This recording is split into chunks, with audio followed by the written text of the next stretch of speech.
Ụmụnne m, enwe nnọọ ihe mmadụ na-ahụfụ, enwe nnọọ ihe mmadụ na-aga eji ntị ya nọrọ.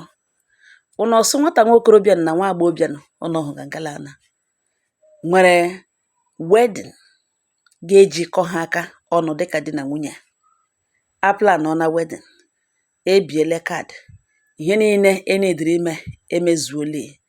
Mana mind you, before ekwuwa okwu wedin, agalaga lụọ traditionally. Ahụ na ụmụnna ndị obodo abụọ ezukọọla, eme ihe nọ na list, kwụọ ụgwọ isi ya dịka omenala siri kwu before ekwuo okwu wedin. Ihe ndị a niile emecha na ihe anọzi n'elu ya na-awụ wedin, njikọ aka ọnụ nke a na-eme n'ụlọ ụka. Ọ ya ka a na-agbagharị na mgbagharị wedin nọ. Nwata nwa okorobịa na-enweta information, somebody sendere a message anonymous si ya gawa na sososo hotel, soso room number, na ọ ga ebe ahụ. Ọ gacha ebe ahụ, ihe ọ ga-ahụ ga-ekwu ma ọ ka ga-aga n'ihu ime wedin ka ọ gaghị aga n'ihu ime wedin.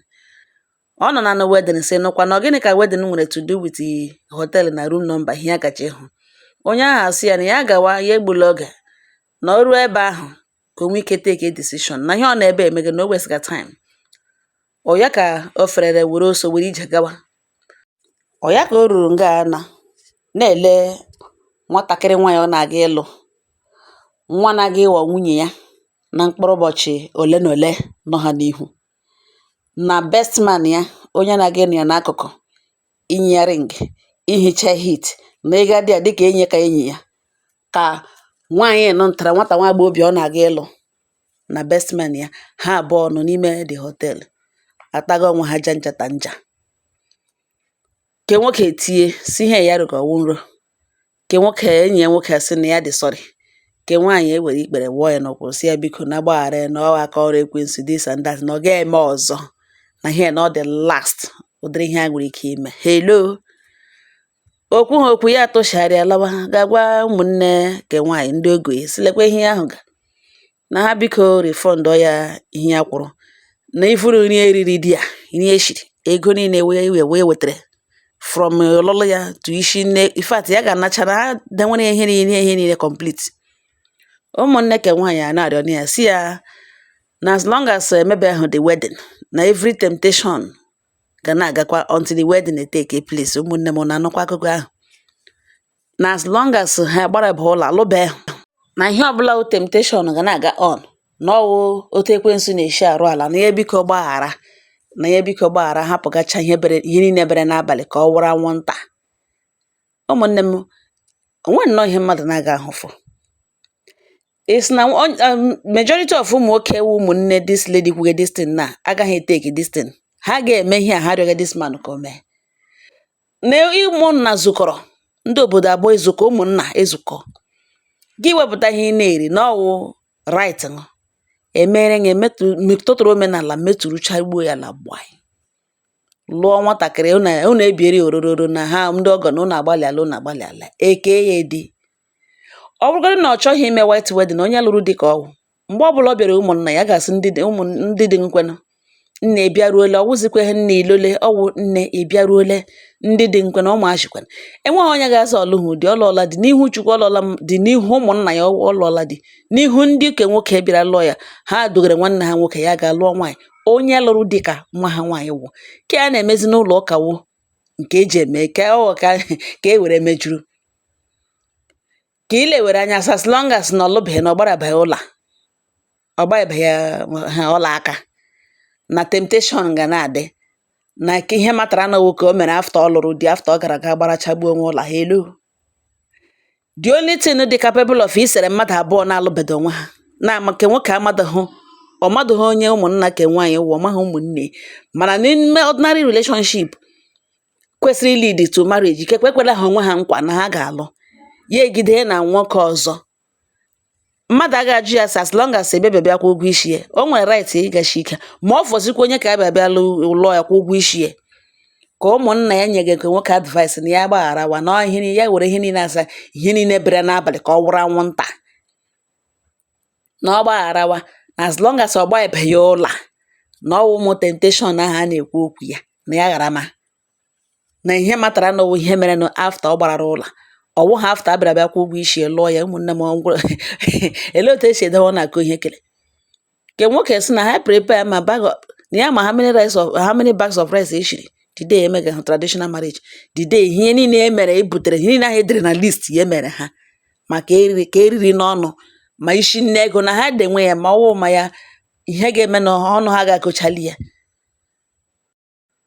O nwekwara ihe na-agwa for how long ka ihe nke a bewe? Now ajụjụ m na-ajụ wụ, kedu onye wụ that anonymous kpọrọ this man? O kwere nghọta that anonymous nwere ike ịwụkwa best friend ya kpọrọ ya ka ọ bịa ejiri anya ya hụ? O kwere nghọta na best friend ya na this guy lụga this lady now nwere ike ha nọ into this game, enwe ihe wụ try go ya ka anyị legodo ma ọ ga-work. O nwere ike ha abụọ nọ in this matter together.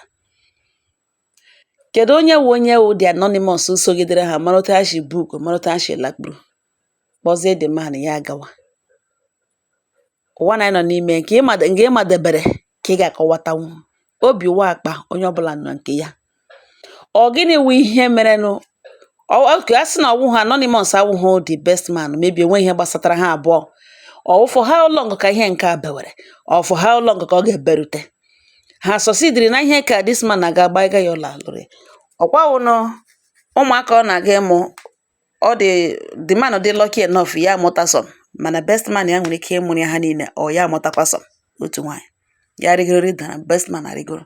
Mgbe emekọtara ha abụọ nwere ike tim gbuo ya egbuo. O nwekwara na ihe mmadụ na-aga ahụ fonu n'elu ụwa kele Chineke kere. Ihe ka oyikwere ihe mbịarabịa akọ nga yesterday, drop yesterday. Ụfọdụ ndị mmadụ dị very very lucky. Ọ ga-awụrụ na this lady na best man perega, mana best man love ka ya karịala, ọ gaghị chọghị ilose the girl. Ya wụọ the anonymous, ya play an anonymous, kpọọ the guy ka o mebie the team because ọ mana ọ hala ha ọghala azụ. Ịgba ya aka n'obi na asụ who will best man help. Na ya laikere nwa na ihe ọbụla ya ga-eme lụọ ya ihe ya ga-eme. Ke nwaanyị tipa wish ọ ga-ama na ihe emebiwa nwa mmadụ mụrụ. Complete disgrace. Olee otu esi edenwe na-akọ ihe n'ugbo ene? Ugbu a na best man even though na marriage ahịana etisala, best man ga na-edenwe ahụ na ọ maghị onye kpọrọ di ya, ọ maghị onye mere the thing, ọ maghị denwe ahụ na ọ maghị ihe begana ga na-ebekwe na-aga. Ugbu a na the lady adịrịla ya available, o nwekwara ike ma ya lụkwala ya, mana ọ ga na-agakwa ya na ya ga na-eme because ke nwaanyị ahụtaghị ha abụọ ga-ahụta onwe ha asị ndị ọjọọ somebody gidere. Mana ke nwaanyị nwere ike ọ gaghị ama na best man na chọrọ iseparate go the wekagoro this guy until ya emejuru, until ya eri denwe ya na available.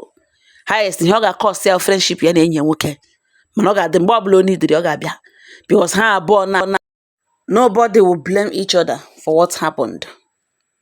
Ihe niile ala jụkwa oyi, ke nwa ga na-akpakwa ke nwaanyị ọ ga na-agakwa because ha dị mgbe agarala ha ebidene. Ke nwoke chọkwa lụọ ya ma ọ chọkwa na ya gashikwa ike, mana ọ kwụpụtala ya to service him ka ọ nọrọ there mee ka dịrị available ka hapụ ibi echi ya na-atụ ụjọ na di m anọ ya, di m nọkwa ya. Kekwala ikela the girl na-akara ihe niile ọ chọrọ the girl ka o yuzuchabe ya bụ aka ọja mebie that marriage ka the girl na ọrụ ya dịrị ya available mgbe ọbụla n'idiri ya. Unu ọ na-ahụ ọkwa ihe a na-eji asị ụmụ nwaanyị nwere brain ọgụgụ lewedelen. Unu anụkwanụ nwa mmadụ mụrụ. Ligwulu ụdịka disgrace ke nwata ka ewetara ndị nne na nna ya, ndị ezinụlọ, ndị obodo ya. Unu anụkwa ya a na-akọ ya yiri fim yichaa ntọ ihe yiri akụkọ na-eso akụkọ, mana ọ wee bụrụ ozu onye ọzọ dịka ebu ukwu nkụ. People will not understand until ya emetụta ha directly.